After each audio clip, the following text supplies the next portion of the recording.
الحمد لله نحمده ونستعينه ونستغفره ونؤمن به ونتوكل عليه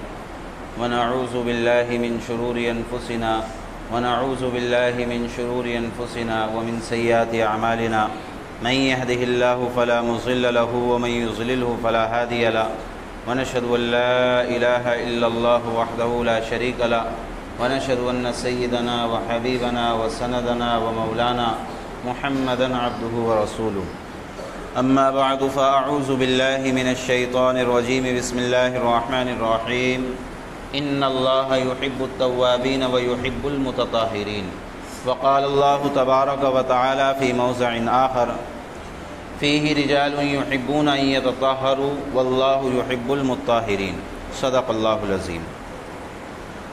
محترم سامعین کرام، اسلام کے اندر صاف صفائی کا اس کا بہت خیال رکھا گیا ہے اور اسلام کے اندر صاف صفائی کی بہت زیادہ ویلیو ہے۔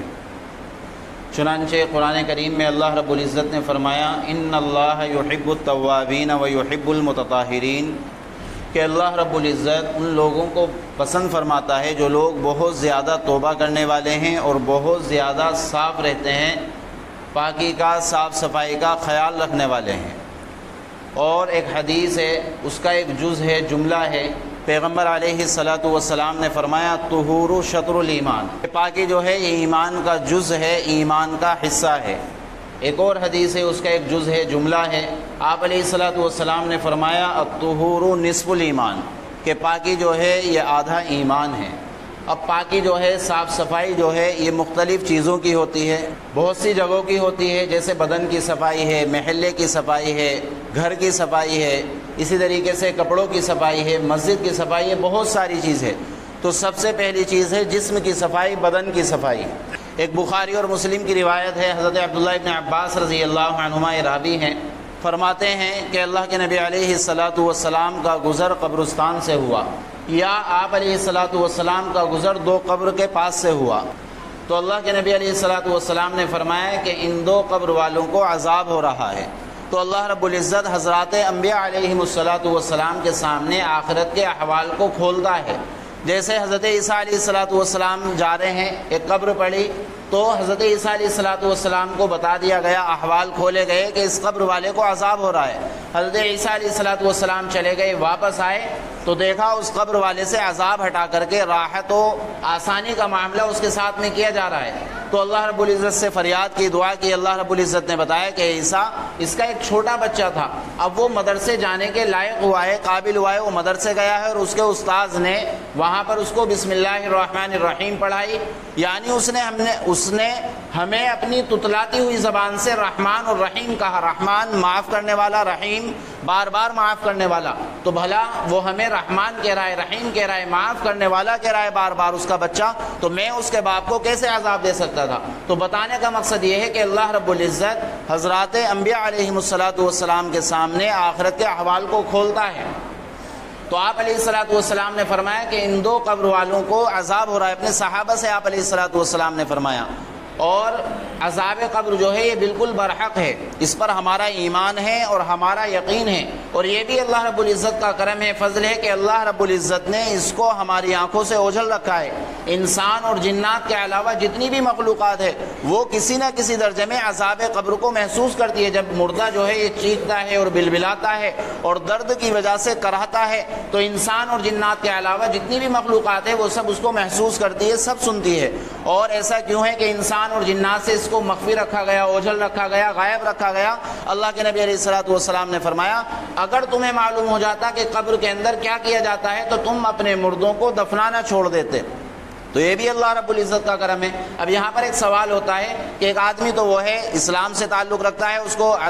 کو جو ہے قبر کے اندر دفن کیا جاتا ہے، اور ایک آدمی وہ ہے جو اسلام سے تعلق نہیں رکھتا ہے، اس کو جلا دیا جاتا ہے، اس کی جو راکھ ہوتی ہے اس کو کچھ کو خشکی کے اندر اڑا دیا جاتا ہے اور کچھ کو جو ہے تری کے اندر بہا دیا جاتا ہے، یا بہت سے ایسے آدمی بھی ہوتے ہیں کہ ان کو جانور کھا جاتے ہیں تو ان کا جسم جو ہے وہ اس کے اندر پہنچ جاتا ہے۔ تو قبر کا تو کوئی مسئلہ نہیں ہے۔ اور دوسری جگہ ہماری شریعت بتا رہی ہے کہ عذاب قبر جو ہے یہ بالکل برحق ہے۔ تو اس کا مطلب یہ ہے کہ اللہ رب العزت جو ہے عذاب جو دیتا ہے وہ انسان کے جسم کو دیتا ہے، اور جسم سے نکل کر کے روح جو ہے وہ آسمان پر پہنچ جاتی ہے، جس کو کہا جاتا ہے عالم برزخ۔ اگر یہ انسان صحیح ہے تو پرندوں کے پوٹوں کے اندر اس کی روح ڈال دی جاتی ہے جو سیر و تفریح کرتی ہوئی پھرتی ہے، اور اگر یہ فاسق اور فاجر تھا، گناہگار تھا، کافر تھا، تو پھر اس کے ساتھ میں سختی کا وہاں معاملہ ہوتا ہے، اس کی روح کو تکلیف دی جاتی ہے۔ تو اصل جو تکلیف ہوتی ہے وہ جسم کو بھی ہوتی ہے۔ انسان جیسے ہی مرتا ہے قبر سے پہلے ہی اس کو عذاب دے دیا جاتا ہے، عذاب اس کا شروع ہو جاتا ہے، جبکہ ہم وہاں پر رہتے ہیں، روتے ہیں، بلبلاتے ہیں، چلاتے ہیں، لیکن انسان اس کو محسوس نہیں کرتا ہے۔ جیسے ایک آدمی سو رہا ہے، بالکل فٹیچر آدمی ہے، اس کے پاس کھانے پینے کے لیے کچھ بھی نہیں ہے، وہ آدمی سویا ہوا ہے اور نیند کی حالت میں وہ خواب دیکھ رہا ہے کہ مجھے فلاں جگہ کا جو ہے پی ایم بنا دیا گیا، راشٹرپتی بنا دیا گیا، اور لوگ میرا وہاں پر استقبال کر رہے ہیں۔ تو اس کو خواب کے اندر کتنا مزہ آ رہا ہے، ارد گرد لوگ بیٹھے ہوئے ہیں، باتیں کر رہے ہیں، کوئی کھانا کھا رہا ہے، کوئی کسی کام میں مشغول ہے۔ تو جتنے بھی وہاں پر لوگ ہیں کسی کو یہ نہیں پتا چل رہا کہ یہ خواب کے اندر کیا دیکھ رہا ہے، اچھا دیکھ رہا ہے یا برا دیکھ رہا ہے، کسی کو محسوس نہیں ہوتا۔ جو وہ انسان ہے جو خواب دیکھ رہا ہے اس کو محسوس ہوتا ہے۔ تو اسی طریقے سے جب انسان کا انتقال ہو جاتا ہے تو اگر وہ ٹھیک آدمی تھا تو اس کے لیے جو ہے راحت و آرام یہ سب چیزیں مہیا کر دی جاتی ہے، اور اگر وہ ٹھیک آدمی نہیں تھا، فاسق فاجر گناہگار تھا، کافر تھا، تو وہیں پر جو ہے اس پر عذاب شروع کر دیا جاتا ہے، آس پاس کے لوگوں کو معلوم نہیں ہوتا ہے۔ تو عذاب قبر جو ہے یہ بالکل برحق ہے۔ بہرحال اللہ کے نبی علیہ الصلوۃ والسلام نے فرمایا کہ ان دو قبر والوں کو عذاب ہو رہا ہے۔ ایسا نہیں ہے کہ بہت بڑے گناہ کے اندر ملوث تھے، نہیں، بلکہ ایسے گناہ کے اندر یہ ملوث تھے، ایسے گناہ کیا کرتے تھے کہ جس سے بچنا ان کے لیے بالکل آسان تھا، کوئی مشکل چیز نہیں تھی، ناممکن ان کے لیے نہیں تھا۔ آپ نے فرمایا کہ یہ جو آدمی ہے جس کو عذاب ہو رہا ہے اس کو چغل خوری کی وجہ سے عذاب ہو رہا ہے،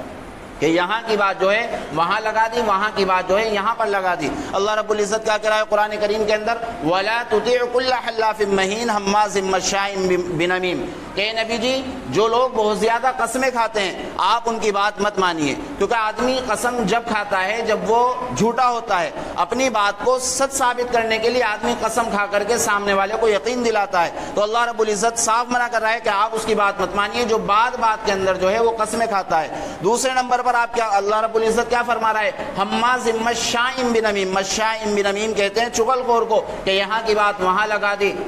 اور لوگوں کے اندر نکتہ چینی کر رہا ہے، لوگوں کے اندر سے عیب نکال رہا ہے، لوگوں کے دلوں کے اندر ایک دوسرے کی نفرت ڈال رہا ہے، جدائیگی ڈال رہا ہے۔ اے نبی جی آپ اس کی بھی بات مت سنیے۔ تو پیغمبر علیہ الصلوۃ والسلام نے فرمایا کہ اس کو جو عذاب ہو رہا ہے وہ چغل خوری کی وجہ سے عذاب ہو رہا ہے۔ اور دوسرے نمبر پر آپ علیہ الصلوۃ والسلام نے فرمایا کہ دوسرے والے کو جو عذاب ہو رہا ہے وہ عذاب اس وجہ سے ہو رہا ہے کہ یہ پیشاب کی چھینٹوں سے نہیں بچتا تھا۔ یا آپ علیہ الصلوۃ والسلام کے فرمان کا مقصد یہ ہے کہ پاکی کا خیال نہیں رکھتا تھا۔ آج اللہ معاف فرمائے ہم بھی پیشاب کی چھینٹوں کا خیال نہیں رکھتے ہیں۔ یہ جو فلیش ہوتی ہے، سیٹ ہوتی ہے، اس میں جب ہم پیشاب کرتے ہیں تو کچھ نہ کچھ چھینٹیں جو ہے وہ ہمارے اوپر آئی جاتی ہے۔ تو سوئی کے ناکے کی برابر جو چھینٹیں ہوتی ہے وہ تو معاف ہے اگر ہمارے بدن پر آ رہی ہے یا ہمارے کپڑوں پر آ رہی ہے، اس کے سلسلے میں تو پکڑ اور گرفت نہیں ہوگی، لیکن جو موٹی چھینٹیں ہوتی ہیں اگر وہ ہمارے بدن پر آ رہی ہے تو اس کی وجہ سے جو ہے وہ ہماری پکڑ ہوگی۔ اس لیے آپ علیہ الصلوۃ والسلام نے فرمایا اکثر عذاب القبر من البول، کہ اکثر عذاب قبر جو ہوتا ہے وہ پیشاب کی وجہ سے، پیشاب کی چھینٹوں کی وجہ سے اور پاکی کا خیال نہ رکھنے کی وجہ سے۔ فقہ کی کتابوں کے اندر لفظ ملتا ہے استبرا۔ استبرا کے معنی آتے ہیں کہ انسان ایک مسلمان جب پیشاب کرے تو اس کو اتنا اطمینان حاصل ہو جائے کہ میرے اب پیشاب کے قطرے نہیں نکلیں گے، اتنا اطمینان حاصل کرنا یہ واجب اور ضروری ہے۔ یہ کوئی معمولی چیز نہیں ہے کہ ہم گئے اور پیشاب کر لیا، قطرے نکل رہے ہیں، اس کی طرف کوئی دھیان ہمارا نہیں ہے، جلدی بازی میں گئے، کوئی ساتھ میں ہم جا رہے ہیں کہ بھائی تم 2 منٹ رکو میں پیشاب کر کے آتا ہوں، اور جلدی گئے اور جلدی سے فارغ ہو کر کے آ گئے، پھر قطرے نکل رہے ہیں، معمولی چیز نہیں ہے، بلکہ اس سے عذاب قبر جو ہے وہ متعلق ہے۔ تو اس کے فقہا نے مسئلے بھی بتائے ہیں کہ اگر کسی کا جو ہے پیشاب چوتا ہے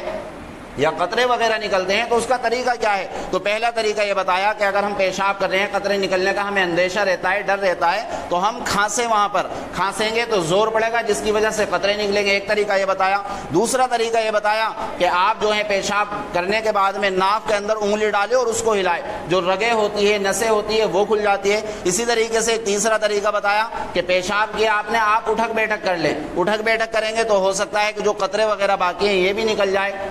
یا آپ جو ہے کھکارے، کھانسے، اور بھی بہت سارے طریقے ہیں۔ اسی طریقے سے ایک آدمی وہ ہے کہ اس کا مسلسل پیشاب چوتا ہے، پیشاب کے جو قطرے ہیں وہ نکلتے رہتے ہیں اور اس کو اتنا وقت بھی نہیں ملتا ہے کہ وہ نماز ایک وقت کی نماز ادا کر سکے، تو پھر یہ آدمی جو ہے شریعت کی نگاہ میں معذور سمجھا جائے گا۔ پھر ایسا آدمی جو ہے نماز سے پہلے استنجا کر لے اور استنجا کرنے کے بعد میں وضو کر لے اور وضو کرنے کے بعد میں پھر نماز پڑھ لے۔ اگر اس کے قطرے جو ہیں برابر نکلتے رہتے ہیں، وضو کر رہا تھا جب بھی نکل رہے ہیں، 1-2 منٹ کا صرف اس کو وقفہ ملتا ہے، نماز پڑھ رہا ہے جب بھی نکل رہے ہیں، تو شریعت کی نگاہ میں یہ معذور سمجھا جائے گا اور شریعت نے کہا ہے کہ یہ پاک ہی رہے گا جب تک ایک نماز کا وقت نہیں گزر جاتا ہے، یہ اس وقت تک پاک ہی رہے گا۔ پھر دوسری نماز کا وقت شروع ہوگا،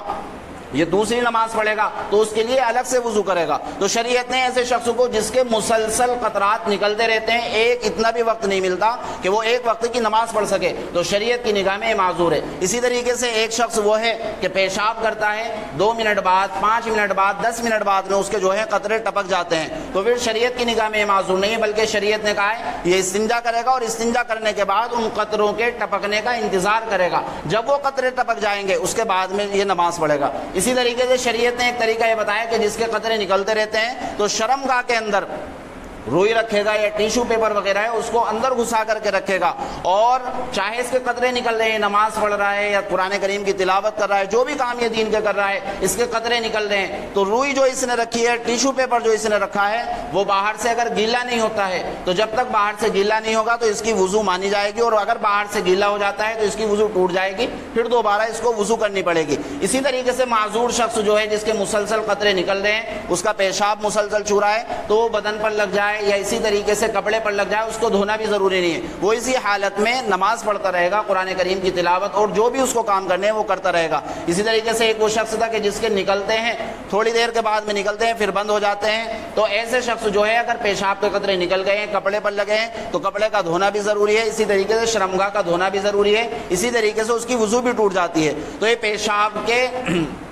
نقصانات ہے کہ اس کی وجہ سے عذاب قبر ہوگا، اور یہ تو صرف قبر کا معاملہ ہے، پاکی اور ناپاکی کا قبر کا معاملہ ہے، بلکہ دنیاوی بھی اس کے نقصانات ہیں۔ دنیاوی کیا نقصانات ہیں؟ ایک صحابی ہیں حضرت سعد ابن عبادہ رضی اللہ عنہ، ملک شام کا یہ سفر کر رہے ہیں، وہاں پر جا رہے ہیں، اب راستے میں ان کو استنجے کی حاجت ہوئی، اب انہوں نے اپنے ساتھیوں سے کہا کہ بھئی آپ یہاں پر ٹھہریے، میں استنجا کر کے آتا ہوں۔ اب یہ استنجا کرنے کے لیے گئے اور جا کر کے انہوں نے کھڑے ہو کر کے پیشاب کیا اور سوراخ کے اندر پیشاب کیا۔ کھڑے ہو کر پیشاب کرنا یہ جو ہے خلاف سنت ہے، اور بعض علماء نے اب کے دور میں لکھا ہے کہ اب غیروں کا طریقہ ہے، غیروں کا شعار بن چکا ہے کھڑے ہو کر کے پیشاب کرنا، اس لیے مسلمان کا کھڑے ہو کر کے پیشاب کرنا یہ مکروہ تحریمی ہے، ناجائز کے قریب ہے۔ لیکن اگر کوئی عذر ہے، مجبوری ہے، جیسے کسی کی پیٹھ کے اندر درد، پیٹھ میں درد ہے، کمر میں درد ہے، اگر وہ بیٹھے گا درد بڑھے گا یا درد بہت زیادہ ہوگا، تکلیف بہت زیادہ محسوس ہوگی، تو کھڑے ہو کر پیشاب کر سکتا ہے۔ اسی طریقے سے پاؤں میں، گھٹنے میں تکلیف ہے، بیٹھ نہیں سکتا ہے یا بیٹھے گا تو تکلیف بڑھ جائے گی، تو تب کھڑے ہو کر پیشاب کر سکتا ہے۔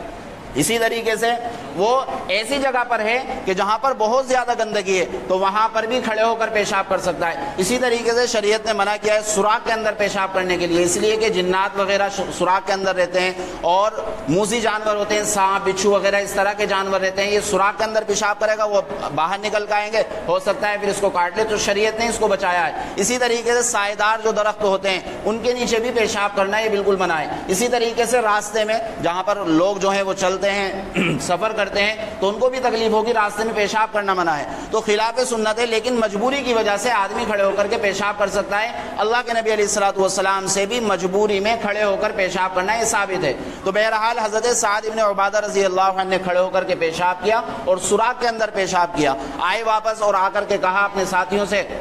کہ میں نے پیشاب کیا اور جب سے میری کمر میں ایسا لگ رہا ہے جیسے چیٹی کاٹ رہی ہے، کیڑی کاٹ رہی ہے، اور فوراً ان کا انتقال ہو گیا۔ تو یہ ملک شام کے اندر ان کا انتقال ہوا، مدینہ کے کونے سے کنویں میں سے آواز آ رہی ہے کہ قتلنا سید الخزرج سعد بن عبادہ، کہ ہم نے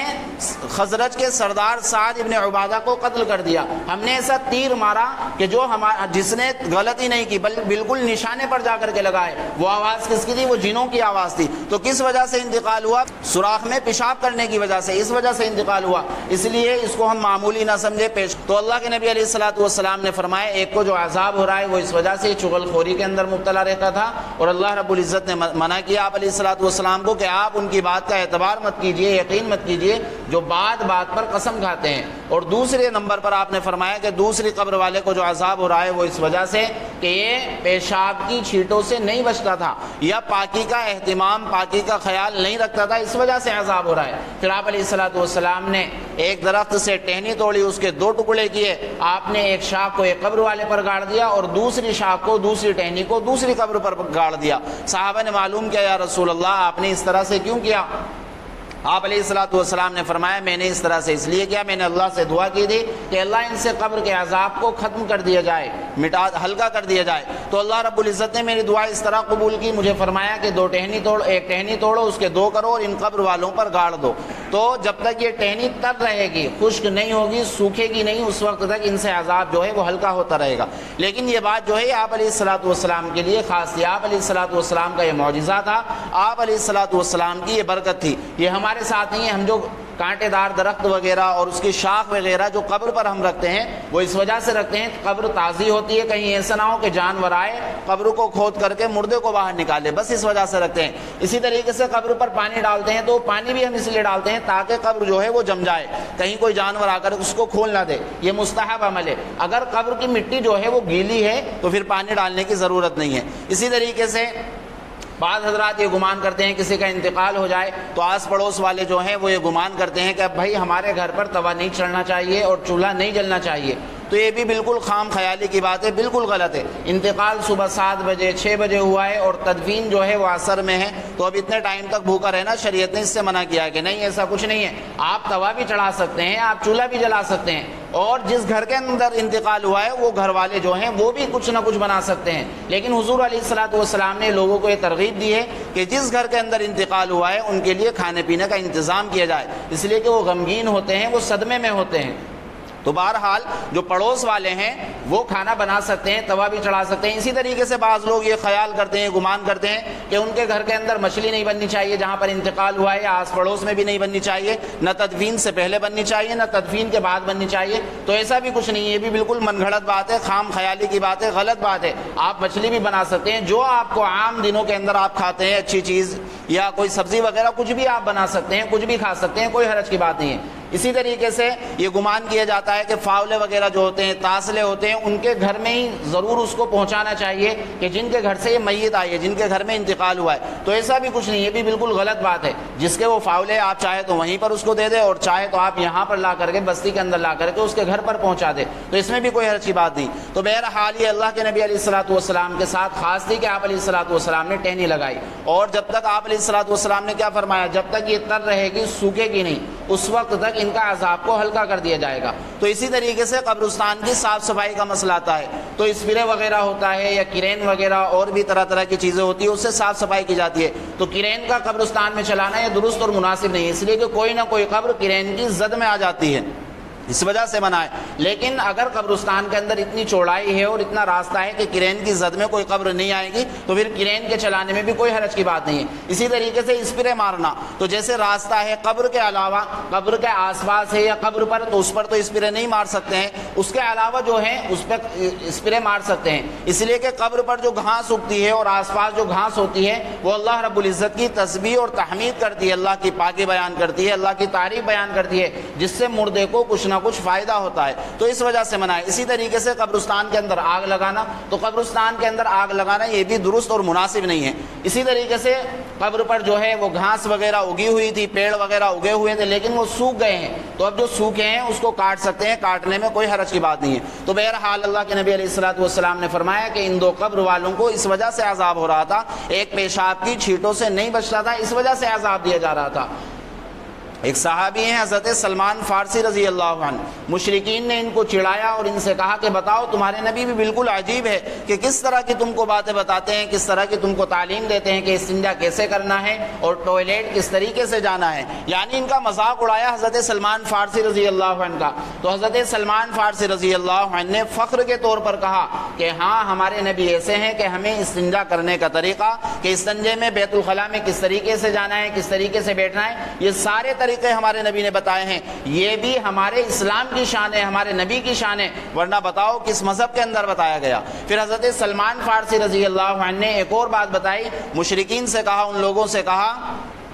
کہ آپ علیہ الصلوۃ والسلام نے ہمیں اس بات کی بھی تعلیم دی کہ ہمارا استدبار قبلہ اور استقبال قبلہ ہمیں اس کا بھی خیال رکھنا چاہیے. یعنی ہماری جو ٹوائلٹ وغیرہ بنی ہوتی ہے اس کے اندر ہمارا جو سینہ ہے یہ قبلے کی طرف نہ ہو اور ہماری جو پیٹھ ہے یہ بھی قبلے کی طرف نہ ہو. تو ہماری ٹوائلٹ جو ہے وہ تو اس طرح کی ہوتی ہے، لیکن جب ہم باتھ روم میں جاتے ہیں نہانے کے لیے تو وہاں پر جا کر کے ہم کپڑے نکال دیتے ہیں، برہنہ ہوتے ہیں، تو وہاں پر ہم اس چیز کا خیال نہیں رکھتے، جبکہ وہاں پر بھی اس چیز کا خیال رکھنا یہ ضروری ہے کہ ہمارا سینہ جو ہے قبلے کی طرف نہ ہو اور ہماری پیٹھ جو ہے قبلے کی طرف نہ ہو. تو باتھ روم میں ہم نہانے کے لیے گئے، کپڑے ہم نے نکال دیے، تو اس چیز کا خیال رکھنا یہ ضروری ہے کہ ہمارا سینہ قبلے کی طرف نہ ہو اور اسی طریقے سے ہماری پیٹھ جو ہے قبلے کی طرف نہ ہو. لیکن اگر ہم کپڑے پہن کر کے نہ رہیں، ہم نے چڈا وغیرہ کچھ پہنا ہوا ہے، تو پھر ہمارا سینہ قبلے کی طرف ہو جائے یا ہماری پیٹھ قبلے کی طرف ہو جائے تو اس میں کوئی حرج کی بات نہیں ہے. لیکن اگر ہم نے کپڑے نکالے ہوئے ہیں تو پھر اس بات کا خیال رکھنا یہ ضروری ہے. اسی طریقے سے قبلے کی طرف تھوکنا یہ بھی منع ہے. اللہ کے نبی علیہ الصلوۃ والسلام نے اس بات سے بھی منع فرمایا ہے. حدیث کے اندر ہے کہ جو شخص قبلے کی طرف تھوکے گا کل قیامت کے دن وہ اس حال میں اپنی قبر سے اٹھایا جائے گا کہ اس کی دونوں آنکھوں کے درمیان اس کا جو تھوک ہوگا، جو بلغم ہوگا، اس کی پیشانی پر لگا ہوا ہوگا. آپ علیہ الصلوۃ والسلام نے فرمایا. ایک صحابی ہیں، اللہ کے نبی علیہ الصلوۃ والسلام نے ان سے کہا کہ آپ جاؤ فلاں جگہ جا کر کے امامت کرو. اب یہ وہاں پر گئے، انہوں نے ظہر کی نماز پڑھائی. پھر اللہ کے نبی علیہ الصلوۃ والسلام نے عصر میں دوسرے صحابی کو کہا کہ آپ جا کر کے نماز پڑھاؤ. وہ صحابی جنہوں نے ظہر کی نماز پڑھائی تھی آئے اللہ کے نبی علیہ الصلوۃ والسلام کے پاس، آ کر کے کہا یا رسول اللہ کیا بات ہے، کیا میرے حق میں کوئی وحی نازل ہوئی ہے جو آپ نے مجھے نماز پڑھانے سے منع کر دیا؟ میں نے ظہر کی نماز پڑھائی، آپ نے عصر کے لیے مجھے منع کر دیا. دوسرے صحابی کو بھیجا. آپ علیہ الصلوۃ والسلام نے فرمایا کہ تم نے قبلے کی طرف کو تھوکا تھا جس کی وجہ سے اللہ کو اور اس کے فرشتوں کو تکلیف ہوئی ہے، تو اس وجہ سے میں نے تمہیں امامت سے معزول کر دیا. بتاؤ آپ علیہ الصلوۃ والسلام کتنے بڑے صحابی ہوں گے کہ آپ علیہ الصلوۃ والسلام ان کو امامت کے لیے بھیج رہے ہیں، لوگوں کا مقتدا بنا رہے ہیں، اقتداء میں لوگ ان کی نماز پڑھیں گے، آپ اس وجہ سے ان کو بھیج رہے ہیں. لیکن ایک چھوٹے سے عمل کی وجہ سے جس کو ہم اپنی نگاہ میں چھوٹا سمجھتے ہیں، قبلے کی طرف انہوں نے تھوک دیا، تو آپ علیہ الصلوۃ والسلام نے کیا فرمایا؟ آپ علیہ الصلوۃ والسلام نے ان کو امامت سے معزول کر دیا. امامت سے آپ علیہ الصلوۃ والسلام نے ان کو ہٹا دیا. تو اس لیے خاص طور پر جو گٹکا کھانے والے حضرات ہیں وہ قبلے کی طرف نہ تھوکیں. تو یہ حضور علیہ الصلوۃ والسلام نے ہمیں تعلیم دی کہ قبلے کی طرف نہیں تھوکنا چاہیے. اسی طریقے سے ہم وضو کرتے ہیں اس وقت بھی تھوکتے ہیں. تو وضو کرتے ہیں تو بہتر اور مناسب یہ ہے کہ ہمارا سینہ جو ہے قبلے کی طرف ہو، لیکن وہاں پر جب ہم تھوکتے ہیں تو وہ ہم نیچے کر کے تھوکتے ہیں، قبلے کی طرف نہیں تھوکتے ہیں. تو آپ علیہ الصلوۃ والسلام نے ہمیں یہ تعلیم دی. اسی طریقے سے آپ علیہ الصلوۃ والسلام نے ہمیں یہ تعلیم دی کہ استنجا وغیرہ جو کیا جائے گا یہ داہنے ہاتھ سے نہیں بلکہ بائیں ہاتھ سے کیا جائے گا. داہنے ہاتھ کو اللہ رب العزت نے قدرتی طور پر بائیں ہاتھ پر فضیلت بخشی ہے، تو جتنے بھی اچھے کام ہیں وہ داہنے ہاتھ سے کیے جائیں گے اور جتنے بھی گندے کام ہیں بائیں ہاتھ سے کیے جائیں گے. اسی طریقے سے آپ علیہ الصلوۃ والسلام کی عادت مبارکہ اور سنت یہ ہے آپ علیہ الصلوۃ والسلام کی کہ آپ کسی کو کوئی چیز دیتے تو داہنے ہاتھ سے دیتے اور کسی سے کوئی چیز لیتے تو آپ علیہ الصلوۃ والسلام داہنے ہاتھ سے لیتے. اسی طریقے سے آپ علیہ الصلوۃ والسلام نے ایک بات ہمیں یہ فرمائی، یہ تعلیم دی کہ استنجا جو کرے گا 3 ڈھیلوں سے کم میں استنجا کوئی بھی نہیں کرے گا. یعنی ٹوائلٹ وغیرہ جو اپنی صاف کرے گا، پوٹی جو صاف کرے گا، وہ 3 ڈھلے استعمال کرے گا. اب ہم یہاں پر ایک سوال پیدا ہوتا ہے کہ بھائی ڈھلوں سے، پتھر سے وہ استنجا پوٹی جو ہے، ٹوائلٹ جو ہے کس طریقے سے صاف ہو سکتی ہے؟ تو حضرت علی رضی اللہ عنہ کا فرمان ہے اس سلسلے میں. حضرت علی رضی اللہ عنہ فرماتے ہیں کہ عرب جو ہے وہ موٹی اور سوکھی غذا کھاتے ہیں، وہ ہماری طرح نہیں تیل کی اس طرح کی غذا کھاتے ہیں، بلکہ وہ موٹی اور سوکھی غذا کھاتے تھے. اور اس وقت میں پانی کی قلت بھی تھی عرب کے اندر. تو عرب جو ہے وہ پتھروں سے صاف کیا کرتے تھے. تو ان کی جو لید ہوتی تھی، ان کی جو پوٹی وغیرہ ہوتی تھی، ٹوائلٹ ہوتی تھی، وہ اونٹ کی لید کی طرح ہوتی تھی، اس لیے آسانی کے ساتھ صاف ہو جاتی تھی. لیکن ہمارے زمانے میں ایسا نہیں ہے. تو ہمیں کیا حکم دیا گیا ہے کہ ہم پانی کا استعمال کریں، اور اگر ہمیں زیادہ صاف صفائی کا خیال رکھنا ہے، اہتمام کرنا ہے، تو پھر ہم ٹیشو پیپر کا بھی استعمال کریں. پہلے ٹیشو پیپر استعمال کر لیں، پھر ہم پانی کا استعمال کر لیں. تو بہرحال صاف صفائی کا خیال رکھنا یہ بہت ضروری ہے. جس طریقے سے ہم ظاہر کو صاف رکھتے ہیں اسی طریقے سے باطن کا صاف رکھنا یہ بھی ضروری ہے. اب ظاہر میں کیا ہے، مونچھ وغیرہ بنی ہوئی ہے، چہرہ مورا بنا ہوا ہے، کپڑے صاف ہیں، لیکن باطن کو اگر دیکھا جائے تو باطن ان کا بہت زیادہ گندا پڑا ہوا ہے کہ بال جو ہیں زیر ناف بال جو ہیں، نیچے کے بال جو ہیں شرمگاہ کے ارد گرد کے بال، وہ 40 دن ہو گئے، 35 دن ہو گئے، تو یہ طریقہ صحیح نہیں ہے۔ 40 دن اگر ہو گئے ہیں آپ اس کے بعد میں نماز پڑھ رہے ہیں تو پھر آپ کی نماز جو ہے نماز تو ہو جائے گی لیکن مکروہ ہوگی، اور جتنے بھی دن آپ گزاریں گے اللہ رب العزت کو آپ پسند نہیں آئیں گے۔ اللہ رب العزت صاف صفائی کا خیال رکھنے والوں کو پسند کرتا ہے۔ حضرات علماء کرام نے لکھا ہے کہ بغل کے بال ہے یا نیچے کے بال ہیں 10 دن سے 15 دن میں صاف کر لینا، یہ مستحب عمل ہے۔ اسی طریقے سے نیچے کے جو بال ہے یہ تو ایک مجبوری میں کہا گیا ہے کہ 40 دن میں صاف کیے جائے، اور نیچے کے جو بال ہوتے ہیں مرد کی پیچھے کی جو شرمگاہ ہوتی ہے اس کے ارد گرد بال ہوتے ہیں، تو حضرات علماء کرام نے لکھا ہے کہ ان کا بھی صاف کرنا یہ واجب ہے، ان کا صاف کرنا ضروری ہے۔ ایسا نہیں کہ آدمی نے ادھر ادھر کے تو صاف کر لیے لیکن پیچھے کے بالوں کو چھوڑ دیا تو یہ گناہ کی بات ہے، بلکہ ان کا صاف کرنا واجب ہے، اس لیے کہ آدمی اگر صاف نہیں کرے گا تو پھر گندگی سے نہیں بچ سکتا، باقی جس طریقے سے حاصل ہونی چاہیے تھی اس طریقے سے حاصل نہیں ہوگی، اس لیے زیر ناف بال کا بھی اور بغل کے بال کا بھی ان کا بھی اہتمام کرنا چاہیے۔ اسی طریقے سے ایک ظاہر کی صفائی ہے کہ آدمی کسی سے بات کر رہا ہے تو منہ سے بدبو آ رہی ہے تو شریعت نے اس سے بھی منع کیا ہے، آپ مسواک کیجئے، اور اگر مسواک سے آپ کے بات نہیں بنتی ہے تو آپ برش وغیرہ ہے یا کوئی ٹوتھ پیسٹ ہے اس کا استعمال کیجئے، منجن وغیرہ ہے اس کا استعمال کیجئے۔ اسی طریقے سے کوئی آپ سے بات کر رہا ہے، آپ کی جو ہے ناک کے بال وہ بہت زیادہ بڑے ہوئے ہیں، تو بہت سے حضرات ایسے ہوتے ہیں کہ آپ سے بات کر رہے ہیں لیکن ان کی نگاہ کہاں پر رہتی ہے؟ ناک کے بال پر رہتی ہے، جس کی وجہ سے ان کو گھن آتی ہے، ان کو اچھا محسوس نہیں ہوتا ہے، تو شریعت نے کہا ہے کہ آپ ناک کے بال بھی صاف کیجئے۔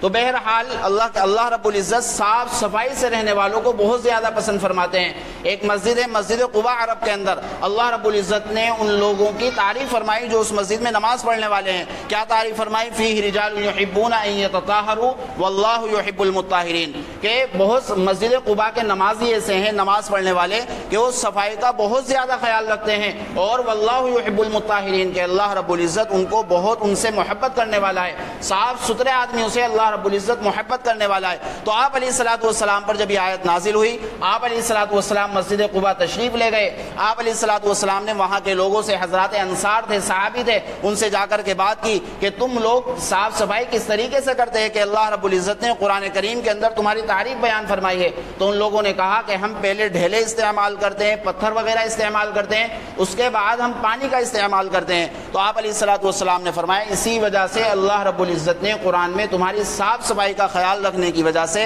اہتمام کرنے کی وجہ سے قرآن میں تمہاری تعریف فرمائی ہے، تو اس لیے صاف صفائی کے ساتھ میں رہا جائے۔ ایک آدمی ہے تہجد پڑھتا ہے، اللہ رب العزت اس سے بھی محبت کرتا ہے، اور ایک آدمی ہے بالکل صاف رہتا ہے ظاہری اعتبار سے بھی اور باطن کے اعتبار سے بھی، تو اللہ رب العزت اس سے بھی محبت کرتا ہے۔ تو اس لیے پچھلے ہفتے ہمارے سامنے جو ہے وہ ساری باتیں آئی کہ استنجا، پیشاب وغیرہ، قطرات وغیرہ کسی کے ٹپک جائے تو کس طریقے سے کرنا چاہیے، تو ان چیزوں کا ہمیں خیال رکھنا چاہیے۔ پیشاب کی چھینٹوں سے اگر نہیں بچیں گے، ہم اس کا خیال نہیں رکھیں گے، تو حدیث ہے آپ علیہ الصلوۃ والسلام نے فرمایا اکثر عذاب القبر من البول، کہ اکثر عذاب قبر جو ہوگا وہ پیشاب کی چھینٹوں کے نہ بچنے کی وجہ سے ہوگا۔ اللہ رب العزت ہم سب کو پاکی کا اہتمام کرنے کی توفیق عطا فرمائے۔